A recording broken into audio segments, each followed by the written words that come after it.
Será que dá para matar um pensamento branco a partir de uma leitura? Será que a gente consegue começar a destruir esse pensamento racista que a gente carrega desde muito cedo com os livros, com a ajuda desses livros? É sobre isso que a gente vai conversar no episódio de hoje do Literatura em Debate. Esse vídeo é inspirado numa série de vídeos que a Lilica do canal Comparando Livros fez lá no canal dela e que eu acho muito bom, um conteúdo diferenciado que a Lilica faz. Ela é ótima e ela é muito didática, e nesses vídeos que ela fez me chamou a atenção como ela conseguiu trazer tanta coisa para discussão, trazer referências de vários formatos, não só de livros, né? Então, antes de mais nada, eu vou deixar aqui no box da descrição para vocês os links desses vídeos que a Lilica fez, que já tem um tempão e que eu acho que vale a pena conferir, até mesmo antes de ver esse meu vídeo aqui, porque lá ela explica de onde veio essa ideia dela, né, do matar o pensamento branco, que é inspirado no livro To Kill a Mockingbird, e ela fez uma comparação To Kill a White Thought. Então, traduzindo tudo isso para o português, para matar um pensamento branco. A forma como ela organizou os vídeos, a forma como ela dá essas indicações, eu acho muito boa, porque só a mesma Lilica conseguiria organizar de uma forma tão clara, tão carinhosa, cuidadosa como ela fez. Não deixe de conferir aqui embaixo o box de descrição, porque lá no box de descrição dos vídeos dela tem várias referências e vale muito a pena conferir. Devido a tudo que a gente vem passando nos últimos dias, todas as notícias que a gente acompanhou no final desse mês de maio, aqui no Brasil em 2020, pessoas negras sendo assassinadas pela polícia e outros tantos casos, me fizeram pensar nesses temas. É uma coisa que eu já estava querendo gravar aqui pro canal há algum tempo e que se fortaleceu ontem, quando eu fiz uma live com o Humberto, com a Nath, com a Rê do Releituras, no Instagram literário, com a Trisha do Reticências. A gente conseguiu conversar sobre um defeito de cor ao vivo no YouTube e esse vídeo tá disponível, vou deixar aqui também pra vocês, mas lá, no meio de tanta conversa, eu fiquei com essa vontade de retomar essa ideia que eu tinha pensado há um tempo, mas que, enfim, acabou ficando pra trás. Já deixo claro que eu não tenho pretensão nenhuma de saber tudo sobre o tema, de parecer aqui uma pessoa branca falando do que não sabe, ou querendo pagar de branca salvadora da pátria. Não tem nada disso. Eu só quero aproveitar esse espaço que o YouTube me dá pra mostrar algumas leituras que foram importantes pra mim, porque sim, respondendo as perguntas que eu fiz lá no começo do vídeo, eu acredito que a leitura pode nos ajudar a começar a matar esse pensamento branco. Ela não vai ser a salvadora de tudo, ela não vai fazer o trabalho sozinha, a gente precisa estar disposto a isso, mas eu acho que sim, todo o efeito estético que a literatura é capaz de produzir faz com que a gente comece a sentir algumas coisas que antes a gente ignorava. Então, nesse sentido, eu sou completamente crente nesse papel da literatura, e é por isso, então, que eu quero usar esse meu espacinho aqui, que é minúsculo, que não tem um alcance absurdo, mas que talvez possa dialogar com vocês que me acompanham, e vocês que me acompanham possam compartilhar esse vídeo com outras pessoas que ainda não pensaram sobre isso, porque às vezes eu penso que eu tô pregando aqui para convertidos, né, porque eu acredito que vocês também já têm esses pensamentos antirracistas, mas sempre tem alguém que ainda não pensou detalhadamente nisso. Então, de qualquer forma, acho que vale a pena essa conversa com vocês.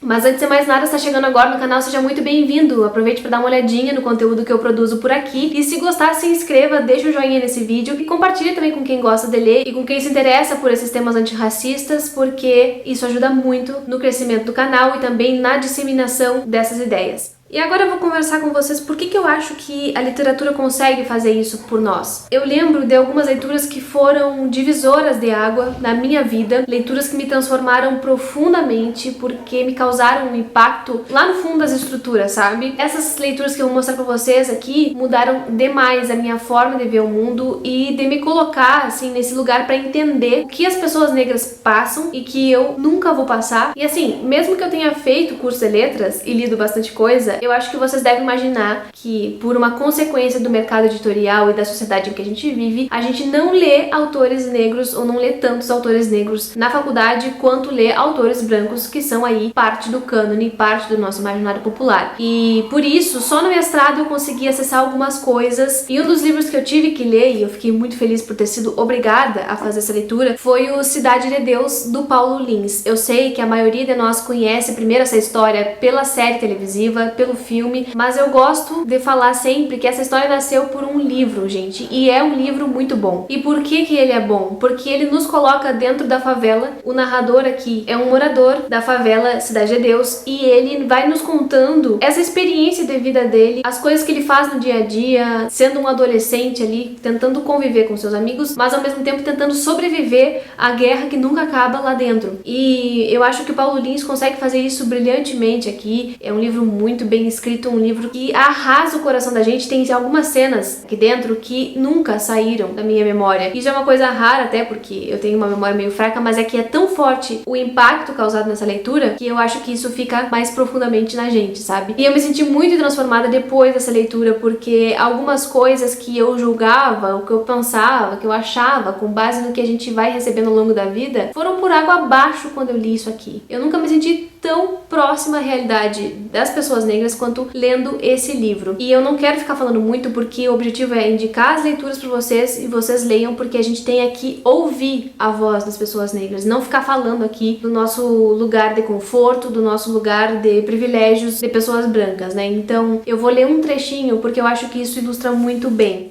Era muito puto com a vida. Prendeu um choro, levantou-se, esticou-se para aliviar a dor de ter estado muito tempo na mesma posição. Já ia perguntar ao amigo se estava afim de descolar mais um trouxa, quando notou que a água do rio encarnara. A vermelhidão precedera um corpo humano morto. O cinza daquele dia intensificou-se de maneira apreensiva. Vermelhidão esparramando-se na correnteza, mais um cadáver.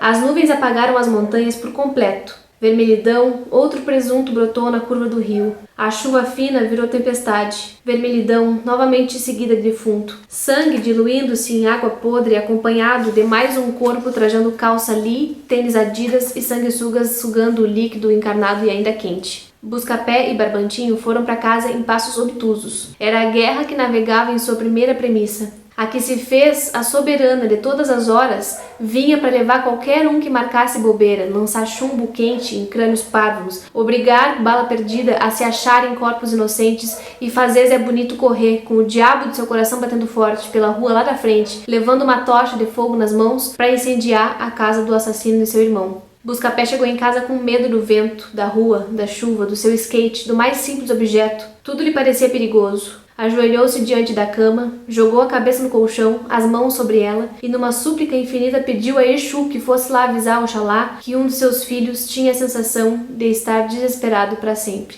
E essa leitura eu fiz em 2014. Desde então, eu comecei a ler muito mais autores negros do que antes, ainda que essa parcela das minhas leituras seja muito pequena em relação às outras. E agora eu gostaria de falar para vocês das leituras mais recentes que eu fiz, até porque assim eu tenho mais material aqui no canal para indicar, pra gente aprofundar esses comentários de leitura. E uma coisa que eu já deixo claro é que eu não quero falar das literaturas africanas aqui, nas indicações para matar um pensamento branco, porque eu acho mais urgente a gente pensar na realidade do Brasil, porque aqui a gente tem esse racismo velado, que é ainda pior do que o racismo explícito que a gente vê em alguns lugares onde existiu segregação possível por lei, né? Então aqui a gente finge que não é racista, a gente finge que convive muito bem com pessoas negras, e na verdade não é bem assim a história. As coisas ficam só nessa aparência de uma relação pacífica que não existe, que cotidianamente não existe. Então, por isso, eu acho mais urgente a gente pensar no racismo no Brasil e com livros escritos no Brasil, ainda que tenha uma exceção aqui que eu quero indicar pra vocês, porque nos ajuda a pensar a história do racismo. Mas, passando para as leituras que eu fiz esse ano mesmo, em 2020, a primeira delas que eu concluí foi o Cidadã de Segunda Classe, da Buti Emetieta, que é literatura africana, literatura nigeriana, né? E aqui a gente vê uma situação em que a personagem imigra para Londres a fim de buscar uma vida melhor, e lá ela se percebe como uma cidadã da segunda classe, ainda que no seu país ela tivesse condições de vida muito boas. Ela tinha um emprego bom, ela estava casada, ela tinha o apoio da família, mas ainda assim existia aquele sonho de conquistar algo mais em outro país, né? Ainda mais quando se trata da Inglaterra, e é quando ela vai para lá que ela percebe que lá a situação é muito diferente. Lá ela percebe o racismo, ela se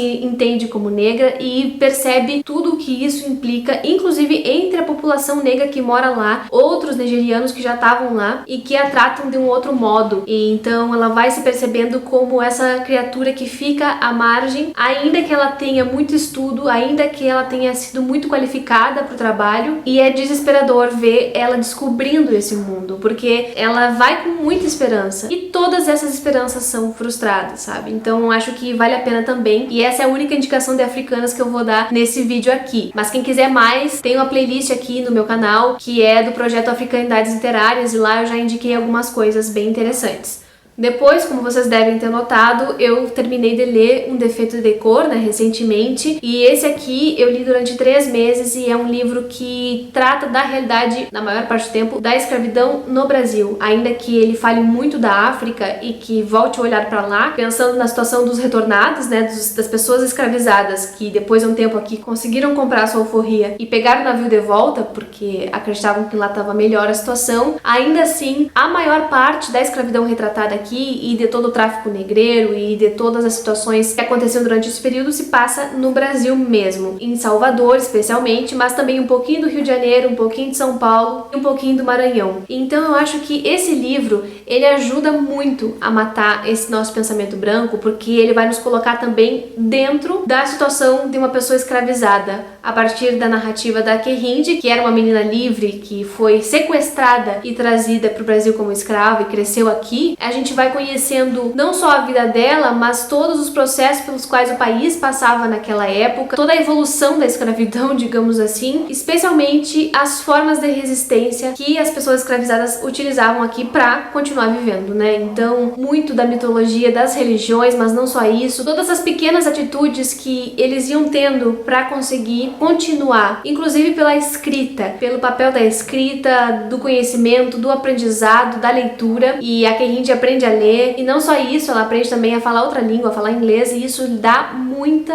oportunidade para que ela seja uma pessoa empreendedora em pleno século XIX, sendo negra no Brasil. Então acho que isso é o mais legal desse livro todo o conhecimento que ele traz desse período, que são coisas que a gente não encontra nos livros de história, nem nos livros didáticos, não estuda muito bem no colégio, ainda que agora haja uma lei que faça a gente estudar isso, muitas e muitas e muitas gerações não estudaram, e eu acho que a literatura faz esse papel tão generoso de trazer também informação histórica para além dessa coisa de entrar em contato com outra pessoa e sentir os sentimentos dela, Então eu super recomendo esse livro para quem quer matar um pensamento branco. Eu acho que todo brasileiro deveria ler, como o Humberto do Primeira Prateleira, que organizou a leitura conjunta, disse. Concordo com ele e fico aqui a minha recomendação. E pensando nesse papel da leitura e do aprendizado, da escrita, para quem rinde, a gente pode fazer um link com um livro muito, muito importante, que é o Mulheres, Raça e Classe, da Angela Davis, que eu ainda tô lendo a passos lentos, porque ele é um livro de estudo e porque ele me impacta a cada capítulo lido. Mas eu tenho aprendido demais, eu já tô quase na metade desse livro, e o último capítulo que eu li foi O Sufrágio Feminino na Virada do Século, a crescente influência do racismo. E aqui a Angela Davis faz como uma história do racismo nos Estados Unidos, mas que dialoga muito com a nossa história no Brasil, ainda que lá a abolição tenha sido antes, mas isso não significa que o racismo acabou com a abolição. E esses resquícios do racismo perduraram e perduram até hoje. E tem uma parte desse livro que fala sobre o papel da educação, pessoas brancas que bateram o pé para educar as pessoas negras, para deixar que elas acessassem a escola, que sofreram, claro, todas as consequências possíveis. Foram presas, tiveram a escola apedrejada, e essas pessoas ainda assim tinham aquele ímpeto da luta antirracista,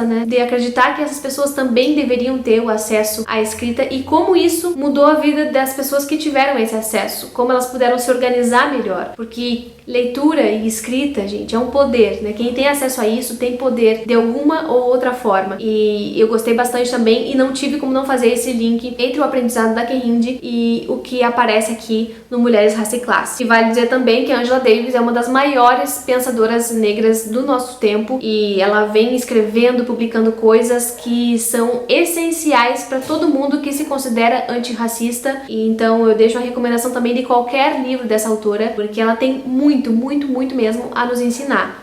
E pra não dizer que eu não falei das leituras recentes, eu comecei há pouco tempo a ler O Amada, da Toni Morrison, que também não é brasileira, é estadunidense, assim como a Angela Davis, mas que traz sempre muitas coisas que eu nunca tinha pensado ou que eu nunca tinha sentido. E nesse livro a gente tem também a perspectiva de uma protagonista negra em 1873 que conseguiu fugir da fazenda onde ela era escravizada, e por motivos que eu ainda não descobri, porque tô recém no começo da leitura, ela tem uma casa e vive na casa com a sua filha, sozinha, tentando se manter numa sociedade que não a inclui. Já tô sofrendo bastante o impacto dessa leitura. A gente vai ter, claro, muita violência, vai ter o racismo, vai ter a escravidão, mas eu acho que a gente precisa ler sobre isso. Mas pra não dizer que eu só falei de ficção e que eu não falei de pensadoras brasileiras, eu vou trazer pra vocês indicações de livros que eu já li e de alguns que eu quero ler em seguida, de não ficção, porque também a gente precisa disso, né? Porque acho que esse tipo de leitura nos mostra a realidade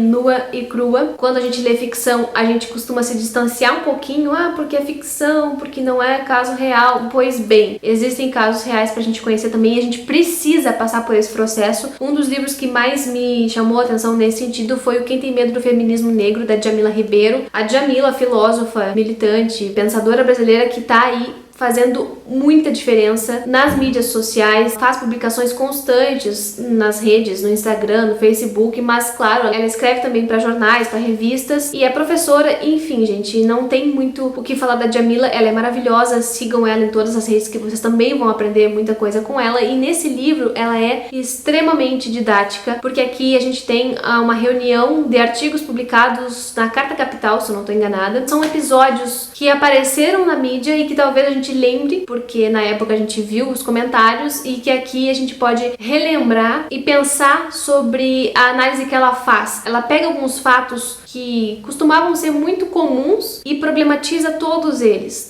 das representações, especialmente as representações nas mídias, na TV, que a gente tem de pessoas negras, como elas aparecem, como elas são retratadas, como elas são representadas e qual o impacto disso tudo no imaginário popular. Então, Quem Tem Medo do Feminismo Negro é um livro que eu acho necessário, e além desses textos reunidos que já tinham sido publicados em outra mídia, ela tem também uma apresentação que eu gosto bastante, em que a Djamila fala da própria trajetória dela, e então é muito bom também. Pra quem nunca pensou sobre a importância disso que eu acabei de falar, dessas representações imagéticas das pessoas negras, vale muito a pena começar por esse aqui. Eu acho que ele é bem introdutório e que pode atingir muita gente que ainda não pensou, não voltou seu olhar pra isso. Essa mulher maravilhosa, Djamila, organizou uma coleção chamada Feminismos Plurais, em que ela publica só autores e autoras negros e negras, e que traz muito pensamento negro pra gente. A ideia é que os livros sejam acessíveis, e eu acho que ela tá fazendo um trabalho excelente de curadoria aqui. Muitos livros já foram publicados nessa coleção, mas eu só tenho 3 por enquanto, e eu já li um deles, que foi O que é Empoderamento, da Joyce Bert. E sobre esse livro aqui, eu já fiz resenha, vou deixar aqui no card também. É um livro que eu li em conjunto com a Bárbara, do canal BD Barbari, e eu aprendi bastante. Acho que a Joyce Bert também é uma excelente professora nesse sentido, porque didatiza e nos possibilita uma compreensão muito maior sobre temas que às vezes passam batido. Também recomendo seguir a Joyce Bert no Instagram, ela faz alguns posts assim excelentes, e para quem quiser saber mais sobre esse pequeno livro em que ela fala sobre o que é o empoderamento, vai lá no meu vídeo, porque lá eu analisei parte a parte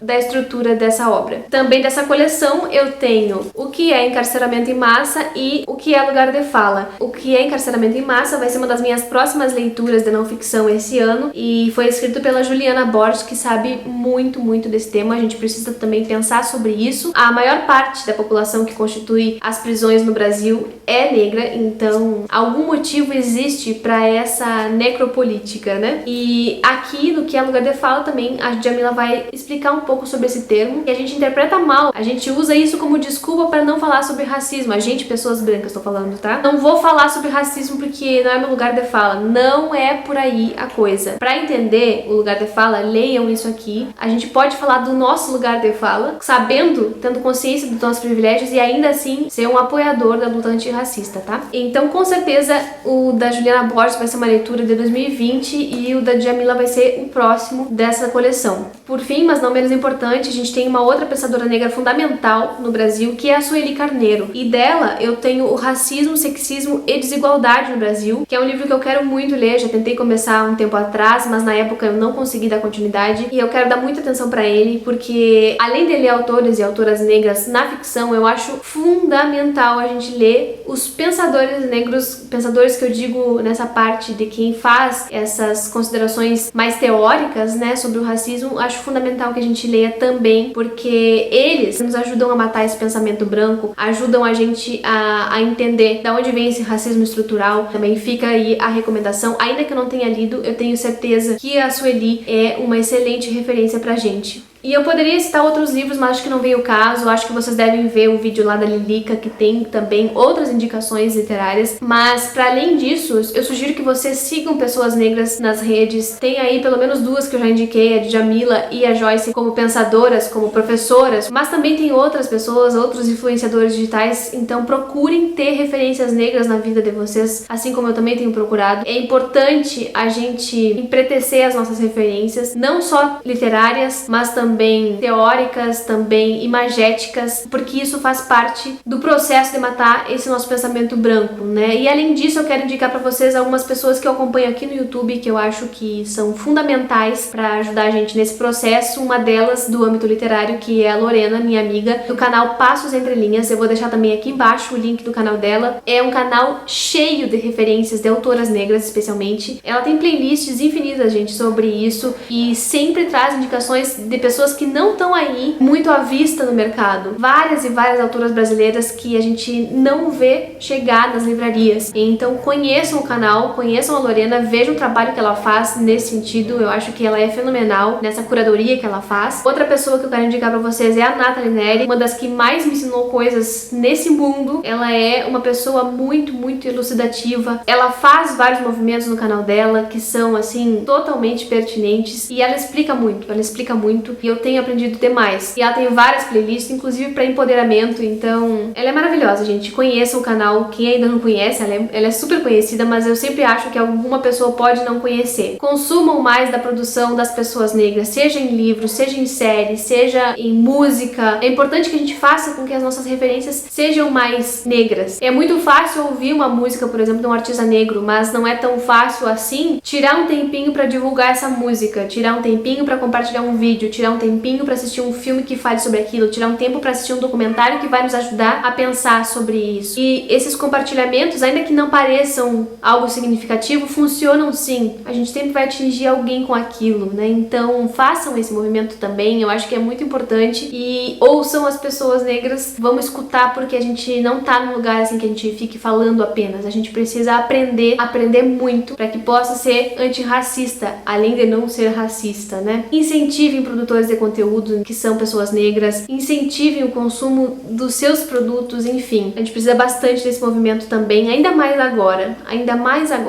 2020. O ano não tá sendo fácil, nunca foi fácil para as pessoas negras e agora tá pior ainda. Então é isso, eu espero que vocês tenham gostado desse vídeo, espero que tenham gostado das referências, espero também que comentem aqui embaixo outras referências para as pessoas que vão ler os comentários também para mim, para que a gente possa ampliar essa lista e se juntar nessa tentativa de matar o pensamento branco. Muito obrigada, Lilica, por ter feito esse vídeo, por ter trazido ele à tona. Acho que uma das coisas que a gente pode fazer é isso. Acredito total nesse papel transformador da leitura e desses pensamentos. Muito obrigada a todo mundo que acompanhou o vídeo até o final e a gente se vê no próximo vídeo.